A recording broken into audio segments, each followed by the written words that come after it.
Okay. In this episode, I'm going to take a stab at reading, kind of like doing a cover of a published song. I'm going to read the closing argument that I wrote for an imaginary lawsuit. It's my response to the slow pace of disclosure and the lack of transparency, and my response to the naysayers who have placed on trial the fundamental human right to be believed when telling the truth, and those who employ systematic encouragement of ridicule designed to chill the First Amendment rights of the witnesses. When you start looking into the legalities of not disclosing the truth, there are ways to combat it if you had the time and the money. So this episode here just doesn't cost any money. And it's my bid to capture the high ground and put truth rather than agenda in charge of the narrative. I'm reading. This is what I've written. It is my bid to capture the high ground. I hope our veteran troops in this struggle will say, gee whiz, I didn't know we were allowed to say that. And I hope our children's children will employ these sentiments in the anthems of the future. So let's begin. And here we go. Ladies and gentlemen, my client stands accused of believing things that cannot be substantiated by the scientific method. And though none here can in good conscience cast the first stone, there are scientists, mainstreamers, and their status quo, good people all, who prefer to laugh to scorn any new discoveries that don't fit the limitations they themselves place on this infinite universe. I find this odd, don't you? I do as well, but we should not, for we are a very odd species. As a lad in Sunday school, I learned that His Holiness, the Christ, the Anointed One, could change one thing into another. If you went to Sunday school, you did too.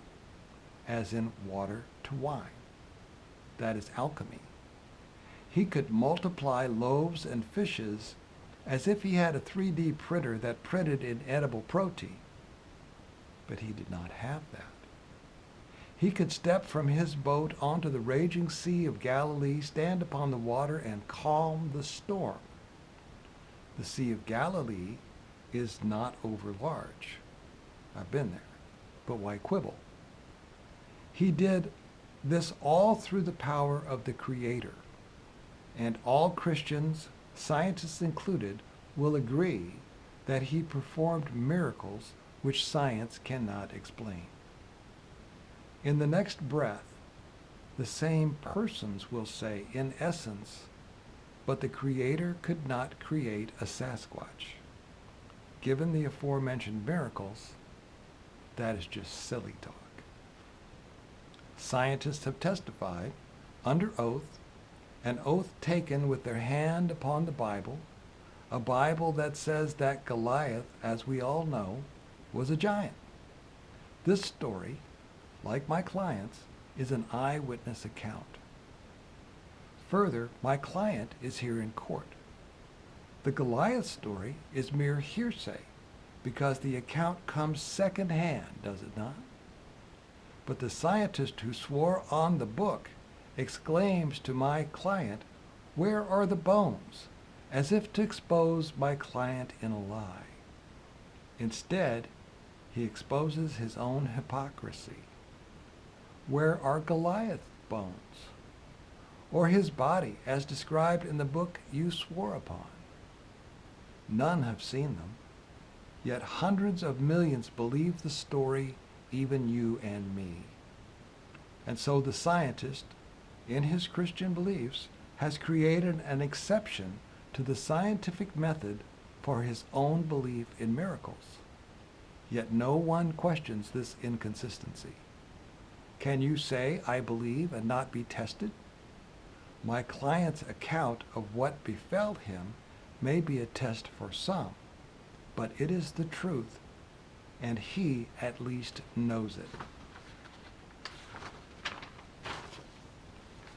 The method, meaning the scientific method, works best to prove what is already known. Consider Joseph F. Blumrich, the NASA scientist who scoffed at Ezekiel's wheel within a wheel because it did not lend itself to proof by the scientific method. Then, in trying to disprove Ezekiel, through intuition and inspiration, he created the omnidirectional wheel for which he was granted a patent in 1974. Once created, in hindsight, the scientific method can easily show how obvious it all should have been. It's a great tool, this method, but it comes from the mind of man and is thus inherently limited rather than universal in its useful application. All I am suggesting is that other methods need to be considered when the event under scrutiny does not fit the box where the method works its wonders. But what else is there? Well, are we not in court? So how about a preponderance of the evidence, or proof beyond a reasonable doubt? We have no history with those foreign concepts, do we? We have never relied upon them, have we? Only every day. If my client gave an eyewitness account of a kidnapping, none would laugh or object. And if only he could help a police artist produce a sketch, or if he had a photo, or a hair sample for DNA evidence. But he had all those things, some literally set in stone. Yet they are ignored because the plaintiff does not like the subject and wishes it expunged from a universe beyond his control. This closing argument is inspired by The Devil and Daniel Webster, a 1936 short story by Stephen Vincent Benet. But in this instance, my client did not sell his soul. He retains his innocent sense of awe, saying, "Increase my wonder and amazement at thee, O God." It is the mainstream and science that has sold its soul, not to the devil, but to its own dogma and its desire for riches, fame, and control. Didn't Blumrich adequately demonstrate that there is more to the book than meets the eye? When the Bible says, "Other sheep have I that are not of this flock," do you really think it is talking about sheep? Must I ask, what evidence then would the status quo accept? The only answer can be none, especially from those who know the price of everything and the value of nothing. Then I confess, I too believe in things that cannot be substantiated by the scientific method. Beauty, inspiration, wonder, awe, the truth about our universe. Following the evidence wherever it leads, even if that might be someplace unexpected or scary, these we will not barter away for shiny trinkets or a promotion to a larger cell with a window. These aspects of our spirit, like imagination, thought, understanding, and memory, we take with us when we go. The scientific method and its limits on the universe we will leave behind.